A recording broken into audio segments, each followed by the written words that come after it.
নমস্কার বন্ধুরা, welcome to পূর্ণিমা পাত্র কিচেন। আজ আমি আপনাদেরকে করে দেখাবো দুধ বাটি সাপটা। বাটি সাপটাটা অনেক রকমভাবে খেয়েছেন, আমি যেভাবে বানাচ্ছি একবার এরকমভাবে বানিয়ে দেখবেন। এটা আমি সুজি দিয়ে বানাচ্ছি। এখানে 2 কাপ সুজি আছে, 1 কাপ ময়দা, দুধ, খেজুর গুড় দিয়ে আর সামান্য নুন দিয়ে আমি এটাকে বাটারটাকে তৈরি করে নিয়েছি। আর এখানে আছে খোয়া ক্ষীর। আমি 1 কিলো ফুল ক্রিম দুধের খোয়া ক্ষীর বানিয়ে নিয়েছি। এটা বাড়ির তৈরি খোয়া ক্ষীর।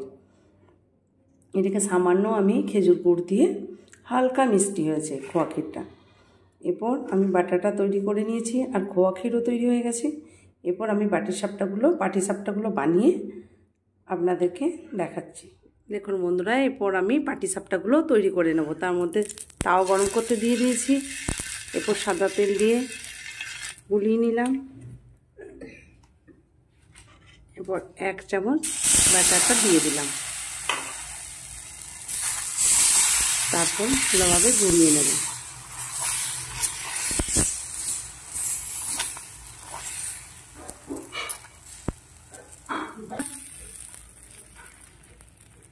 এরপর আমি পুরটাকে দিয়ে দেব।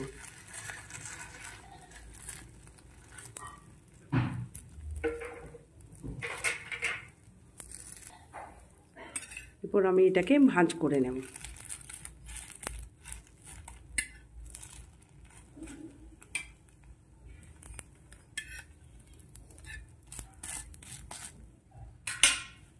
এরপর পাটিসাপটা পিঠাকে সামান্য আমি দেশি ঘি দিয়ে ভেজে নেব।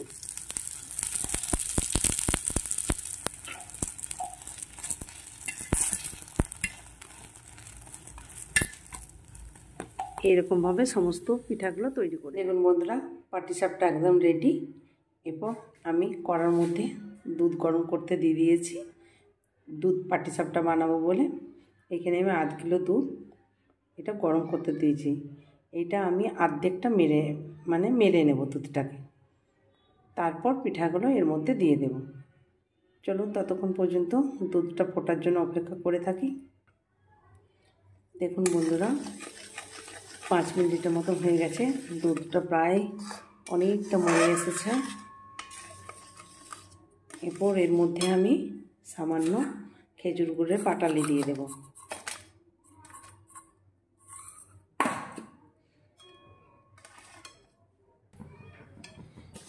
গুড়টা দিয়ে ভালো করে ফুটিয়ে নিলাম।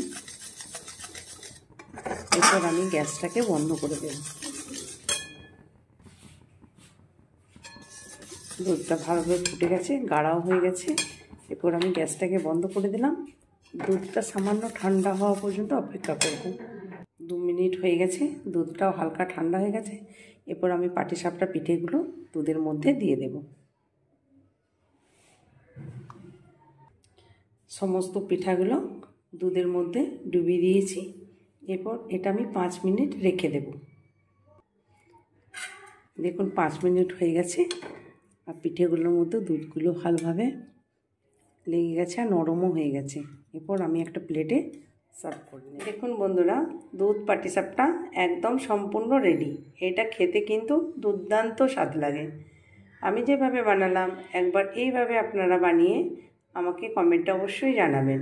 লাইক করবেন, শেয়ার করবেন, কমেন্ট করবেন। পুরনো বন্ধু যারা আমার পাশে আছেন তাদেরকে অসংখ্য ধন্যবাদ। নতুন বন্ধু যারা আমার চ্যানেলটিকে এখনও সাবস্ক্রাইব করেনি তাদেরকে সাবস্ক্রাইব করার জন্য অনুরোধ রইল। পাশে থাকা বেল আইকনটি ক্লিক করে দেবেন।